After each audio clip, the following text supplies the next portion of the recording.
वह पुरुष जो दुष्टों की युक्ति पर नहीं चलता और न पापियों के मार्ग में खड़ा होता और न ठट्ठा करने वालों की मंडली में बैठता है, परंतु वह तो यहोवा की व्यवस्था से प्रसन्न रहता और उसकी व्यवस्था पर रात दिन ध्यान करता रहता है। वह उस वृक्ष के समान है जो बहती नालियों के किनारे लगाया गया है और अपनी ऋतु में फलता है, जिसके पत्ते कभी मुरझाते नहीं, इसलिए जो कुछ वह पुरुष करे वह सफल होता है। दुष्ट लोग ऐसे नहीं होते, वे उस भूसी के समान होते जो पवन से उड़ाई जाती है। इस कारण दुष्ट लोग अदालत में स्थिर न रह सकेंगे और न पापी धर्मियों की मंडली में ठहरेंगे, क्योंकि यहोवा धर्मियों का मार्ग जानता है, परंतु दुष्टों का मार्ग नष्ट हो जाएगा। सब बोलो आमीन। हालेलुया।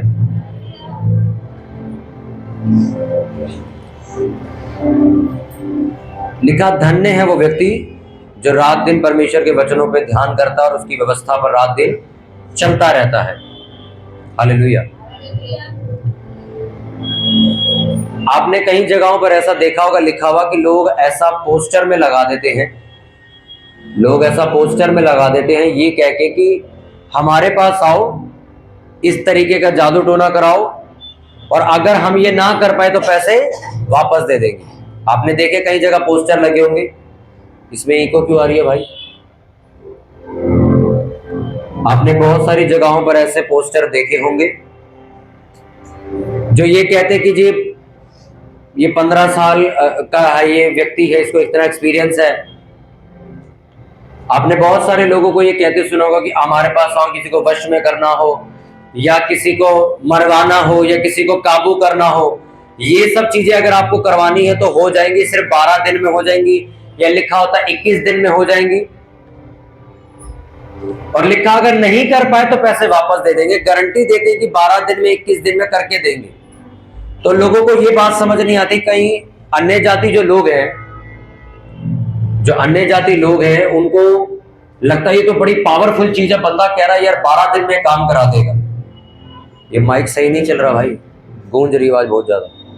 तो अन्य जाति लोग बड़े हैरान होते हैं ये चीज देख के कि ऐसा कैसे हो सकता है कि ये व्यक्ति चैलेंज ले रहा है कि 12 दिन में मैं ये काम कर दूंगा। और मसीही लोग भी इस पोस्टर को पढ़ते हैं, इस बैनर को पढ़ते हैं, और मसीही लोग, मैंने आपको बताया, इतने मूर्खता की ओर चले गए। वो कभी भी इस पोस्टर को पढ़ने के बाद ये नहीं सोचते कि इसके पास ऐसी कौन सी ताकत है जिसमें ये गारंटी दे रहा है कि 21 दिन में इस बंदे को या तो मैं मरवा दूंगा, और दूसरी जगह कहता है या तो मैं इस व्यक्ति को काबू में करके दे दूंगा। जैसा तुम बोलोगे वैसा इसके साथ हो जाएगा, 21 दिन में कर दूंगा। क्रिश्चियंस लोग, पास्टर लोग इस बात को समझते नहीं कि वो व्यक्ति ऐसा काम कर कैसे रहा है।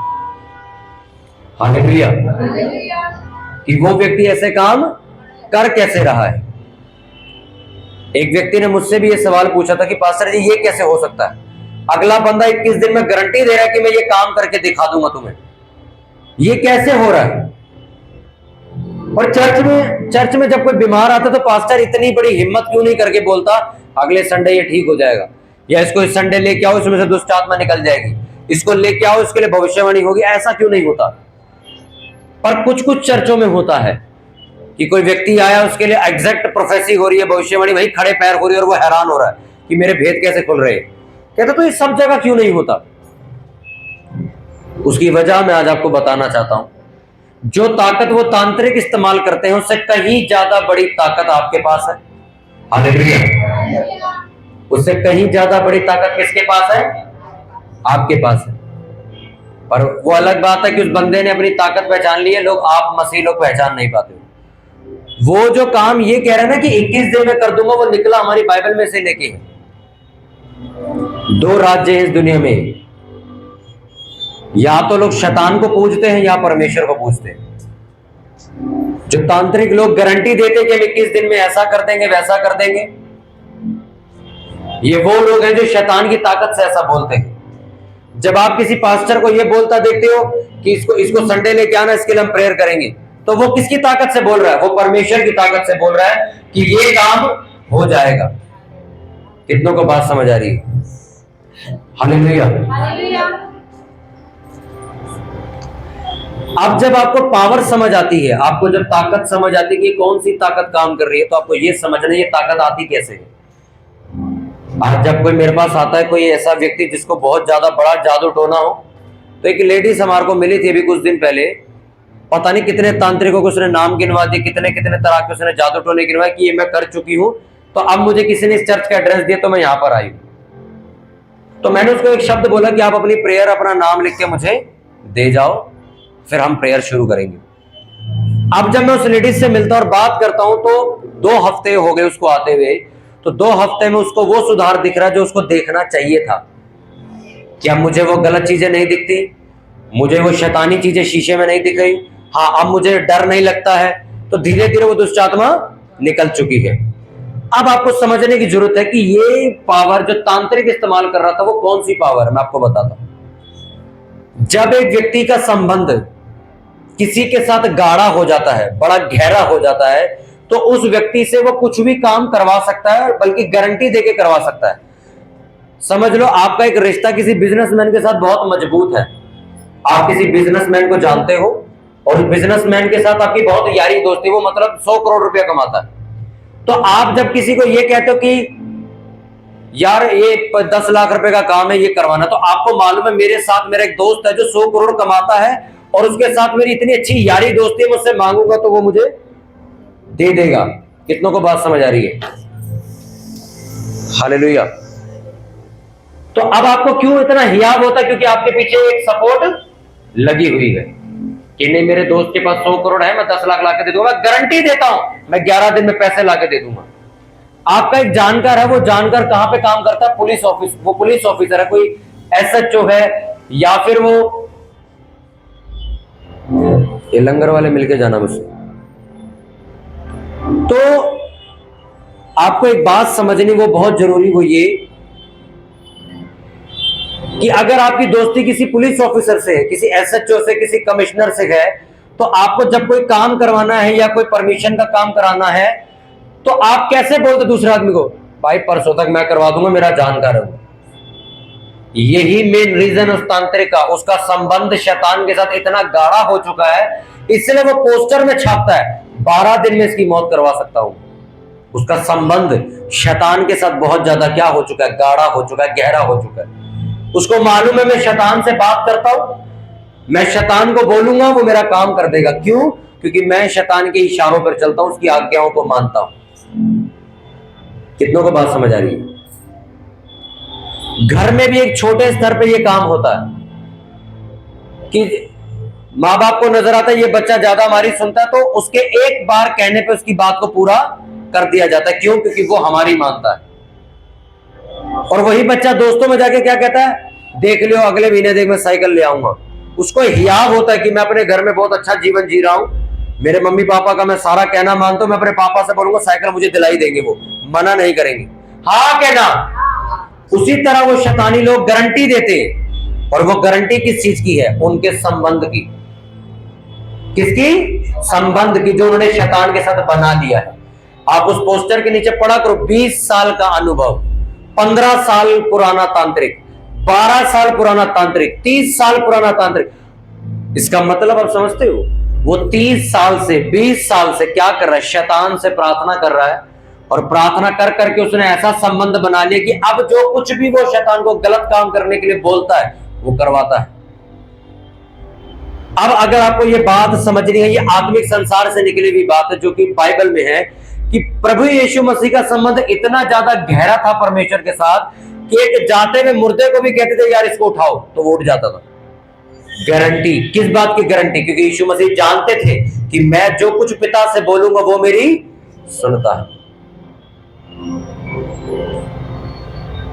संबंध। आपको मालूम है तांत्रिक भी छोटे और बड़े तांत्रिक होते, मालूम है कि नहीं? जब किसी को बहुत बड़ा जादू टोना कराना तो कहते हैं बहुत बड़ा तांत्रिक, उसका नंबर दे रहा हूं, वहां चला जा। जब नॉर्मल किसी को कुछ कराना होता गलत काम, तो वो ऐसे किसी को भी गली गुली में पकड़ लेते। ये कौन है? ये वही लोग हैं जैसे आत्मिक संसार में पास्टर्स होते हैं, कि एक पास्टर सिर्फ सर दर्द के लिए प्रेयर करेगा तो ठीक हो जाएगा, पर एक पास्टर आके कहता है मैं ये वाली हीलिंग भी हो जाती है, यार पेट का रोग भी निकल जाता है। एक पास्टर यहाँ पर आता है जो कहता है चमड़ी का रोग भी निकल जाता है। यहाँ पे एक व्यक्ति कहता है यार इस वाले पास्टर से तू जाके प्रेयर करा, ये यहां से तू प्रेयर कराएगा तो व्यभिचार से भी ये बड़ी दुष्ट आत्मा भी निकाल देता है। कई बार आपको देखिए इस वाले पास्टर पर जाए तो भविष्यवाणी भी करता है, तेरे भेद भी खोल देगा। ये क्या है? रैंक। कौन छोट, ये कैसे मुमकिन है? बोलो संबंध की वजह से। किसका संबंध परमेश्वर के साथ ज्यादा गहरा है? उस पास्टर को परमेश्वर उसी तरीके से इस्तेमाल करता है। जिस तांत्रिक का संबंध शैतान के साथ कैसा है, वो शैतान उसको उसी तरीके की ताकत भी देता है। सारे तांत्रिक किसी को मरवा नहीं सकते, वो छोटा मोटा जादू टोना करा सकते हैं, पर कुछ ऐसे तांत्रिक भी हैं जिनको आप अगर कुछ बोला और उनको इतने लाख रुपया दिया हो तो वो बंदे को मरवा भी सकते हैं। क्या है रीजन पीछे? दोनों जगह संबंध, रिश्ता। उन्होंने परमेश्वर के साथ, उस बंदे ने शैतान के साथ इतना समय बिताया है, इतना समय बिताया है, उसकी इतनी बातें मानी कि अब जब वो बोलता है तो परमेश्वर उसकी सुनता है, शैतान उसकी सुनता है। ये आत्मिक संसार की एक सच्चाई है जो बहुत से लोगों को नहीं मालूम कि ये लोग काम कैसे करते हैं। आपको मालूम है, जिस तरह आप चर्च में बैठ के प्रार्थना करते हो ना कि प्रभु वैश्यालय बंद हो जाए, गलत जगहें बंद हो जाएं, नशे के अड्डे बंद हो जाएं, आप ये प्रेयर करते हो ना, आपको मैं सच बता रहा हूं, ऐसे ही शैतानी लोग कहीं ना कहीं घर में इकट्ठा होके ये प्रेयर करते, इस इलाके की चर्चें बंद हो जाए, इस इलाके में मसीह व्यक्ति के घर में प्रेयर बंद हो जाए, इस इलाके में चर्च चल रही प्रभु ये चर्च बंद हो जाए। वो भी सेम काम करते। इसीलिए चर्च की कलीसिया को रोज बोला जाता है प्रेयर करने के लिए, क्योंकि अगर आप सो जाओगे तो नुकसान किसी का नहीं, तुम्हारा ही होता है। अब ये बात जो आज मैं आपको बता रहा हूं, सुनने को पहली बार मिली, मुझे भी जब सुनने को पहली बार मिली तो उस दिन से मैंने प्रेयर करनी शुरू कर दी थी। मुझे ये मालूम पड़ गया था कि मेरे खिलाफ कोई प्रेयर कर रहा है। एक पास्टर मुझे मिले जो बहुत अभिषिक्त थे, उनकी बहुत बड़ी चर्च है। उन्होंने मुझे कहा तुम पास्टर हो? मैं कहा हाँ। कहते तुम्हारे खिलाफ तुम्हारे इलाके के सारे तांत्रिक लगे होंगे, ये याद रखना, मजाक में मत करना। से बार अगर नहीं कर सकते तो पीछे हट जाना, नहीं तो जान से हाथ गवाओगे, कोई फायदा नहीं। आज आप चर्चों को देखते हो जो कर्जे में बंद हो जाती है कि चर्च पे पैसा नहीं था, बंद हो गई। कई बार आप चर्च को बर्बाद होते, सताव होते, टूटते हुए लड़ाई झगड़े में जाता देखते हो, कंप्लेंट हो गई, बंद हो गई, सताव हो गया, टूट गया जी, अटैक हो गया, सामान तोड़ दिया, ये हो गया, वो हो गया, पास्टर को कौन करवा रहा है काम? जिस तरह आप लोग झुंड बना के प्रेयर करते हो भलाई के लिए, ऐसे ही कुछ लोग हैं जो आपको नजर नहीं आते पर झुंड बना के प्रेयर करते हैं कि ये प्रभु इस गली में चर्च चल रही है, ये बर्बाद हो जाए, प्रभु ये चर्च इस गली में ऐसे चल रही है, बर्बाद हो जाए, ये बांझ हो जाए, ये चर्च कभी ना पड़े, ये खाली हो जाए चर्च, कोई ना जाए इस चर्च में। ऐसी ऐसी प्रेयर वो लोग करते हैं बैठ के। पिछले 2 हफ्तों से मैं प्रेयर कर रहा था चर्च की उन्नति के लिए, और मुझे 2 सपने आए और दोनों सेम सपने आए। मैं आपको अब बताता हूं। पहला सपना मुझे आता है कि एक जमीन के ऊपर चर्च लग रही है और बहुत पब्लिक खड़ी है। तो एक व्यक्ति मुझे आके बोलता है कि तुमने जमीन खरीदनी थी, देखो तुम्हें जमीन मिल चुकी है। तो मैं कहता हूं ये तो बहुत अच्छी बात है। तो जब मैं प्रचार करने के लिए पुलपिट पे जाता हूं तो जाने के बाद क्या होता है, जितनी पब्लिक जो कलीसिया खड़ी होती है वो सो रही होती है, जमीन पे सर रख के सो जाती है वो। और मैं वहां पे सपने में वॉलंटियर को बोलता हूं कि इनको उठा नहीं, सो क्यों रहे? तो वॉलंटियर आगे से कुछ जवाब नहीं देता, वो सपना वहीं खत्म हो जाता है। कल जब मैं प्रेयर करके दोबारा सोया, फिर से मुझे यही सपना आता है कि मैं चर्च के अंदर प्रचार करने आया और बहुत सारी कलीसिया सो रही है, और मैं फिर से माइक लेके उन्हें उठा रहा हूं कि अरे उठ क्यों नहीं रहे। मैं जब रात हुई, मैं प्रेयर करने गया, मैंने परमेश्वर से पूछा दोनों सपनों का मतलब क्या? दोनों एक जैसे सपने थे कि चर्च चल रही है पर कलीसिया सर नीचे जमीन पर रख के सो रही है। इसका मतलब क्या है? और कलीसिया ज्यादा है। तब परमेश्वर ने मुझे वचन दिया कि जागते रहो और प्रार्थना करते रहो। कह रहे इसका मतलब ये कि मैं तुझे ये कहना चाहता हूं, सिर्फ तेरी नहीं, तेरे देश की ऐसी बहुत सारी कलीसियाएं हैं जो कलीसियाएं बढ़ रही हैं, मसीहत में बढ़ना चाहती है, पर सारे सो रहे हैं। सो रहे का मतलब समझाता हूं क्या था। सो रहे का मतलब चर्च में बहुत पब्लिक आती है पर उनमें से सिर्फ 2 या 3 लोग इस सामर्थ्य जीवन जी रहे, बाकी सारे मर चुके हैं। मर चुके हैं का मतलब ये सारे के सारे लोग मसीही हैं, बपतिस्मा ले चुके हैं, चर्च भी आते हैं, प्रचार भी करते, पर आत्मा में ये सोए पड़े हैं, ये प्रेयर नहीं करते हैं, ये उस सामर्थ्य के पीछे नहीं भाग रहे जो मेरी शुरुआती कलीसिया प्रेरितों के काम में भागा करती थी। आज वो कलीसिया उतना काम नहीं कर रही जितना पहले किया गया था। तो परमेश्वर ने मुझे कहा अब तुझे इंटरनेट पे जाके ये समझाना है लोगों को कि वो कलीसियाएं जो काम कर रही हैं उन्हें जागना जरूरी है। जागने का मतलब मैं आपको समझाता हूं। बाइबल में प्रभु यीशु मसीह ने कहा जागते रहो और प्रार्थना करते रहो, क्योंकि फाड़ने वाला शैतान तुम्हारे साथ ही बैठा हुआ है। अब सब कहते हैं हम जाग ही तो रहे हैं, हम जाग ही तो रहे हैं। कौन से जागने की बात कर रहा है परमेश्वर?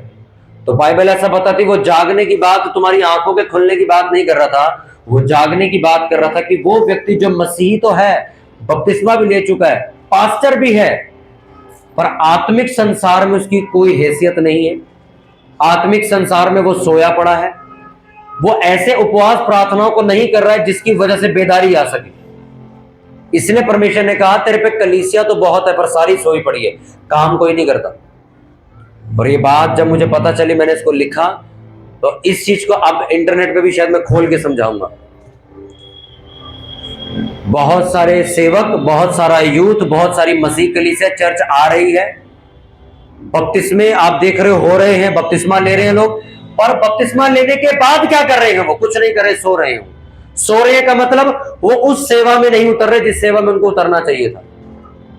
सुसमाचार की सेवा, प्रार्थना की सेवा, उपवास प्रार्थना की सेवा, कलीसिया स्थापना करने की सेवा, इन सेवाओं में कोई भी कलीसिया का व्यक्ति उतरने को राजी नहीं।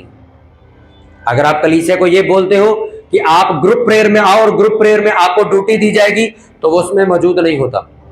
दूसरा, उसको बोला जाता है आप उपवास प्रार्थना में आओ और उपवास प्रार्थना में चेन प्रेयर करो, वो ड्यूटी भी वो करने को राजी नहीं।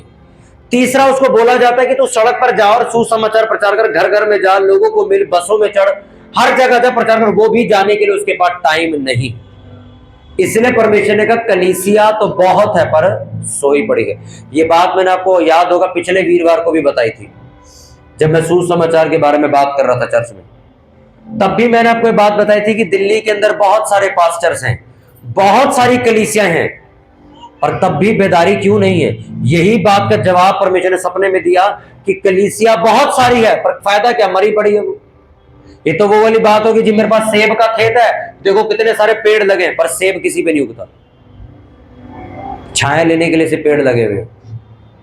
यीशु मसीह ने कहा तुम चुने गए हो फल लाने के लिए, अगर कोई फल नहीं लाएगा तो उखाड़ा और काटा जाएगा।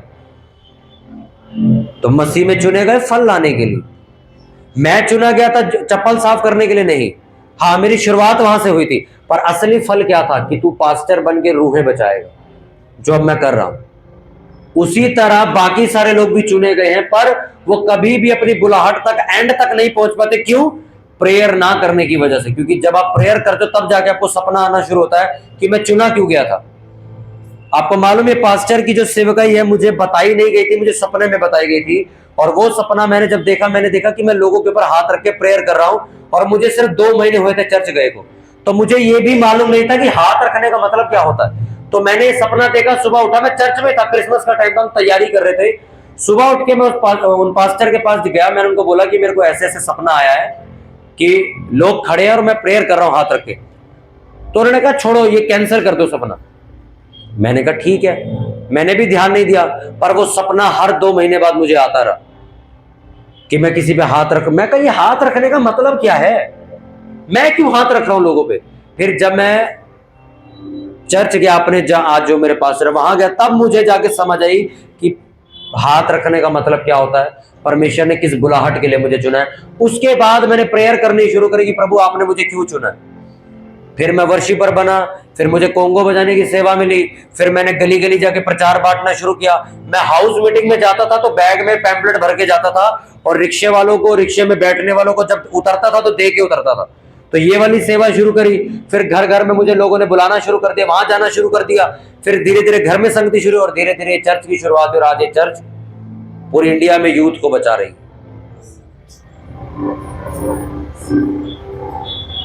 पर सबसे बड़ा नुकसान क्या है, मेरे साथ और भी लोग थे जो चले थे, वो कहां गए किसी को नहीं पता। बुलाहट सबके जीवन में थी। कितनों को बात समझ आ रही है? कोई भी बड़ा काम अगर कोई कर रहा है तो वो इसलिए कर रहा है उसका संबंध परमेश्वर के साथ गहरा हो चुका है। मैंने खुद इस बात को एक्सपीरियंस किया, इसलिए मैं आपको गहराई से बता सकता हूं कि मैंने जो प्रार्थना सोमवार की वो बुधवार तक पूरी हो जाती है। वजह संबंध, क्योंकि परमेश्वर जानता है ये कभी कभी प्रेयर करने नहीं आता, ये रोज आता है रात को। आपका संबंध कितना गहरा है परमेश्वर के साथ, आपकी प्रेयर उतनी जल्दी पूरी होती है। परमेश्वर जानता है ये कभी कभी प्रेयर करता है। आज ये अपने परिवार के लिए प्रेयर करो तो तुम कहते मेरा परिवार उद्धार नहीं पा रहा, मैं प्रेयर तो करता हूं। आप संबंध बनाओ परमेश्वर के साथ। देखो, उदाहरण के तौर पे आप किसी दो व्यक्ति को शादी होता हुआ देखते हो, एक लड़के को और एक लड़की को। अगर एक वाइफ को एक हस्बैंड कुछ करने को कहता है और वाइफ करने से मना कर देती है, हस्बैंड कभी उसका सगा नहीं हो सकता। उन दोनों में बहस होती रहेगी, लड़ाई होती रहेगी, और एक दो साल में आप देखोगे तलाक हो गया, वो दोनों चलते बनेंगे अपने अपने रास्ते। पर यही उल्टी तरफ चलो, अगर वो वाइफ वो बात माने जो उसके हस्बैंड ने बोली है, तो वो घर टूटेगा नहीं। क्यों? क्योंकि कल जब 6 महीने बाद जब वाइफ को कुछ बात मनवानी होगी हस्बैंड ने, तो वो भी मानेगा। क्यों? उसके दिमाग में क्या बात छपी हुई है कि मैं जब बोलता हूं तो ये मानती है, तो अब जब ये बोल रही तो मुझे भी माननी पड़ेगी। उसी तरह परमेश्वर कहता है जो मैं कहता हूं वो तुम मानते नहीं, पर अपनी बात मुझसे मनवाना चाहते हो। ऐसा हो नहीं सकता। मैं तुम्हें कहता हूं अपने देश के लिए प्रेयर करता हूं, तू जागता नहीं है, तू तो कहता मेरे को नींद आ रही है। अब जब तुझे जरूरत पड़ी है तो तू मेरे पास भाग रहा है और तू लोगों में ढंडोरा पीट रहा है कि मैं तेरी प्रेयर नहीं सुनता। उन्हें ये भी तो बता कि जब मैं तुझे बोलता तो तू मेरी नहीं सुनता।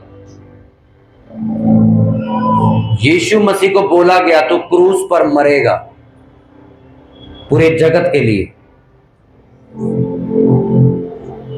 अपनी बुलाहट पूरी करेगा। उन्होंने माना कि नहीं माना? इसीलिए यीशु मसीह 1 सेकंड की प्रेयर करते थे तो मुर्दे बाहर आ जाते थे, क्योंकि परमेश्वर जानता था ये मेरी बात को सुनता है, ये भी मानता है मेरी, ये तो मरने तक को तैयार है भाई। इसलिए जब प्रभु यीशु मसीह प्रार्थना करते थे उसी वक्त वो हीलिंग हो जाती थी। जब अरे यीशु मसीह चलो, जब चेले प्रार्थना करते थे, प्रार्थना करते ही सोना चांदी मेरे पास है नहीं, जो मेरे पास है मैं तुझे देता हूं यीशु के नाम में, चल फिर। उसी वक्त उसकी प्रार्थना सुनी गई और वो व्यक्ति खड़ा हो गया। अब आप लोग बहुत बड़े सारे तर्क निकालते, अरे यीशु मसीह परमेश्वर के बेटे थे तो उनके पास तो सामर्थ्य, चलो ठीक है। चेले तो आपके और मेरी तरह इंसान थे, चेले तो इंसान थे, वो कैसे इतने बड़े काम कर पाए और आज नहीं हो रहे? तो वजह यही है, पास्टर को परमेश्वर बोलता है कि सुबह जाके चर्च में ये करना, तो पास्टर जाके सुबह वो काम नहीं करता। वो कहता प्रभु अगर मैं ये काम करूंगा तो कलीसिया के कुछ लोग बुरा मान जाएंगे, और वो कलीसिया के हिसाब से फैसले लेता है। उसी वक्त परमेश्वर उसके जीवन से और उस चर्च में से उठ के चला जाता है। परमेश्वर कहां रहता है? जहां पर उसकी आज्ञा मानी जाती है। आप बहुत सारे लोगों को जानते होंगे जिन्होंने लोगों को खुश करने के चक्कर में परमेश्वर की आज्ञा तोड़ दी। अपने बच्चों को खुश करने के चक्कर में उन्होंने परमेश्वर का वचन तोड़ दिया है। अपने हस्बैंड की बात को पूरा करने के लिए उन्होंने वचन को तोड़ दिया है। अपने माँ बाप की बात को पूरा करने के लिए उन्होंने चर्च में बताई गई वचन की बात को तोड़ दिया है। माता पिता का आदर कर, अतिथि सत्कार कर, लोगों को आदर के साथ बुला, अपने हस्बैंड का आदर कर, उसके अधीन रहे, अपनी वाइफ से प्यार, ये सारी बातें सेकंड नंबर पे आती है। पर अगर पहले नंबर पे वचन आ गया तो आपको तोड़ना पड़ेगा, क्योंकि बाइबल में लिखा परमेश्वर अपने वचन से ज्यादा किसी को महत्व नहीं देता। मेरे सामने एक लड़का अपने मम्मी पापा के कहने पर उसने चर्च में सेवा छोड़ दी थी, क्योंकि उसकी मम्मी उसको इमोशनल ड्रामा करके रो रो के कहती थी तू चर्च जाएगा तो हमारी बदनामी होगी, ये होगा वो होगा, और उसने चर्च छोड़ दिया। अब जब मैंने उससे पूछा, मैंने कहा माँ बाप की आज्ञा पहले माननी जरूरी है कि परमेश्वर की? उसने वचन से उल्टा जवाब दिया, कहता वचन में लिखा माता पिता की आदर कर। मूर्खों को यह भी नहीं पता कि यह वचन दूसरे नंबर पे के लिए बोला गया। पहले नंबर पे तो यीशु नासरी के पास भी उसके माता और उसके भाई आए थे, तो उसने बोल दिया था नहीं नहीं नहीं, ये मेरे बाइबल है, जो वचन पर चलता है वहां पर बात ये लिखी गई है। आपके घर वाले प्रभु यीशु मसीह को नहीं मानते पर आपसे उल्टे सीधे रीति रिवाज करवाना चाहते, तो आप ये वचन बोलोगे माता पिता का आदर करना, मुझे बात मानी, तो आप वो करने लग जाओगे। इसलिए आपको प्रेयर करने की जरूरत है कि वचन पूरा करने के लिए भी आपको अक्ल चाहिए कि कहां पूरा करना है।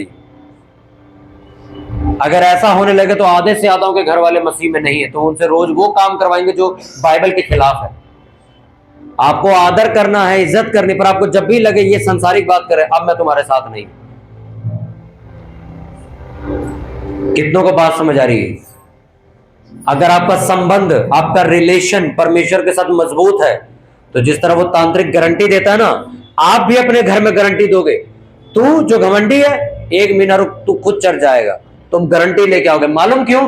तुम्हें अपने ऊपर विश्वास नहीं है। तुम्हें मालूम है मैं रोज प्रेयर पे जाता हूं, तो 1 महीने बाद ही मिलेगा मुझे। मैं भी चर्च नहीं जाता था, मेरी बहन ने एक ऐसी गारंटी ली थी, देखते कब तक नहीं जाता। प्रेयर करी, आज सोचो मैं पास्टर हूं और मैं चर्च जाना नहीं चाहता था। आप गारंटी नहीं ले पाते हो, आप ऐसे चैलेंज नहीं ले पाते। क्यों? आपको मालूम है मैं प्रेयर ही नहीं करता, चैलेंज किस बात का लूंगा मैं। और सोचो एक तांत्रिक चैलेंज लेता है, बस के अंदर चिपका भी देता है, 21 दिन में मार दूंगा इसको। क्या है उसके पास? शैतान के साथ उसने संबंध बना रखा है, बातचीत करता है बैठ के। आज आप अगर परमेश्वर के साथ संबंध बना लो, एक गहरा संबंध, हस्बैंड वाइफ को मालूम है इसको क्या पसंद है, इसको क्या पसंद नहीं, इसको क्या बुरा लगता है, क्या, वो एक दूसरे को समझता है। उसी तरह परमेश्वर का मैं और तुम हो, इसलिए तुम्हें दुल्हन कहा गया कलीसिया को। तुम्हें मालूम होना चाहिए कि प्रभु यीशु मसीह को क्या पसंद है।